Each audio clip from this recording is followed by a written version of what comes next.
PNB update में आपका स्वागत। आज हम ऐसी यात्रा पर निकल रहे हैं जो ऐतिहासिक है और मन को सुकून देने वाली है। नर्मदा किनारे बसी नगरी महेश्वर। इंदौर से हम महेश्वर जा रहे हैं और नाश्ता करने हमारे साथ हमारे भैया हैं।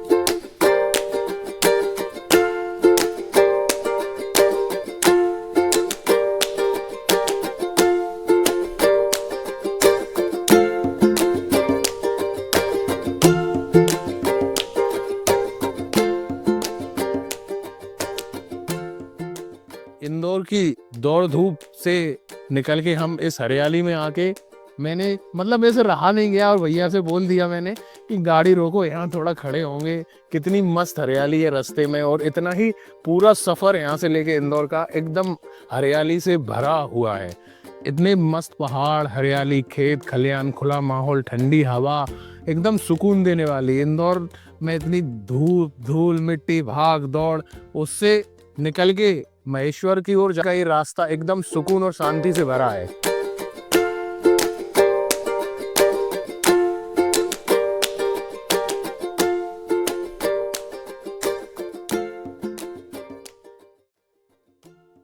देख सकते हैं हम महेश्वर के किले के पास पहुंच गए हैं और ये जो दरवाजा आपको सामने दिख रहा है, इस दरवाजे से हम अंदर जाकर महेश्वर का किला घूमेंगे।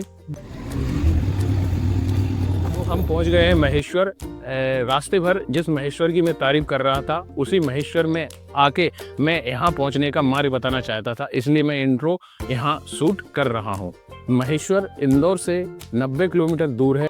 यहाँ पहुँचने के लिए आप इंदौर से बस से आ सकते हैं, कैब से आ सकते हैं, और अगर आपके पास पर्सनल बाइक है तो और भी अच्छा है। यहाँ आने का सही समय है सुबह आप जल्दी आइए और 12-1 बजे तक आप यहाँ से सब घूम घाम के निकल जाएंगे। हम यहाँ पहुँच चुके हैं और हमारे साथ हैं श्रावण ठाकुर, जो यहाँ के लोकल हैं और हमें यहाँ की एक एक जगह चुन चुन के घुमाएंगे, सही टाइम पे घुमाएंगे। और तो इन्हीं के प्लान के अनुसार सबसे पहले हम देवी अहिल्याबाई का किला यानी महेश्वर का किला हम यहाँ घूमेंगे और इसके बाद हम नर्मदा घाट घूमने जाएंगे। फिर माँ नर्मदा की आरती देखेंगे। उसके बाद कल सुबह हम यहीं से 5-7 किलोमीटर दूर एक बहुत ही प्राकृतिक सौंदर्य से भरपूर जगह है, शस्त्रधारा, इसे जलकोटी भी कहा जाता है, वहाँ जाएंगे। तो शुरू करते हैं इस खूबसूरत जर्नी को महेश्वर के किले से।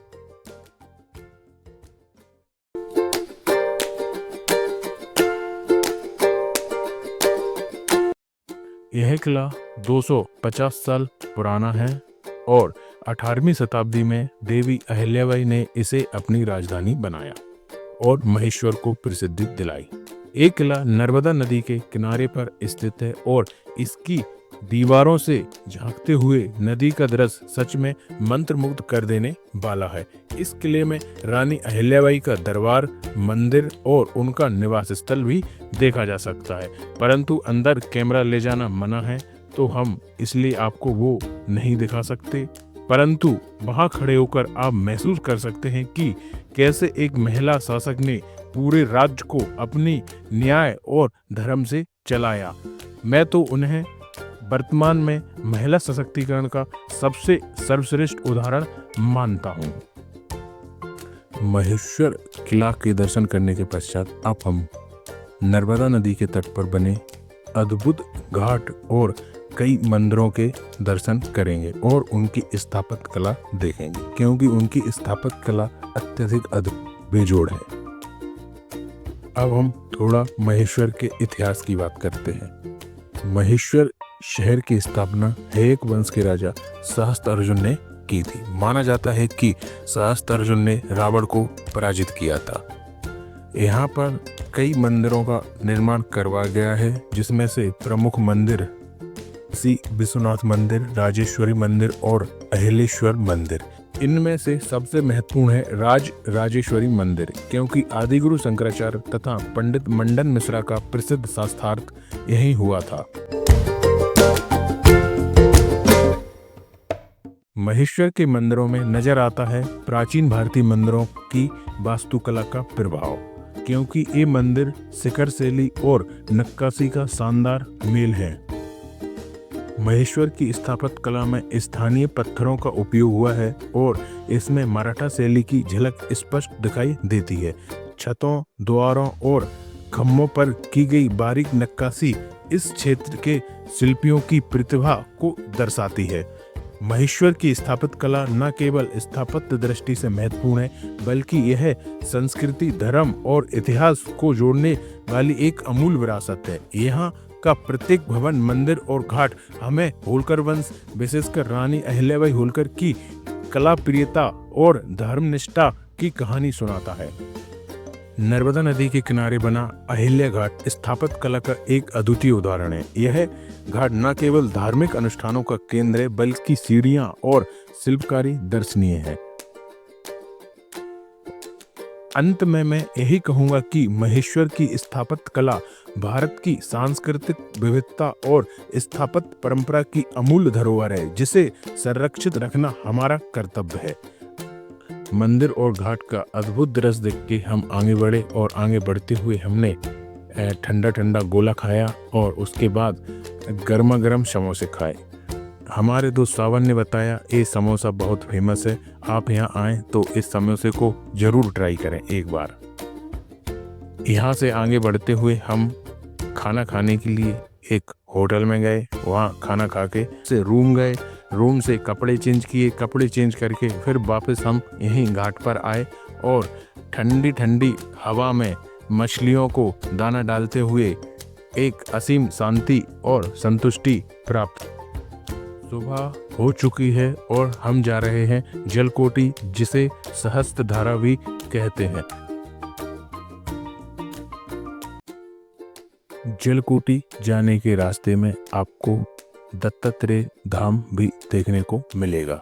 इस मंदिर का मुख्य आकर्षण भगवान एकमुखी दत्ता व मां नर्मदा और भगवान गणेश की आकर्षक मूर्तियां हैं। आसपास बहुत ही प्राकृतिक सौंदर्य को देखते हुए हम लोग पहुंच गए हैं जलकोटी।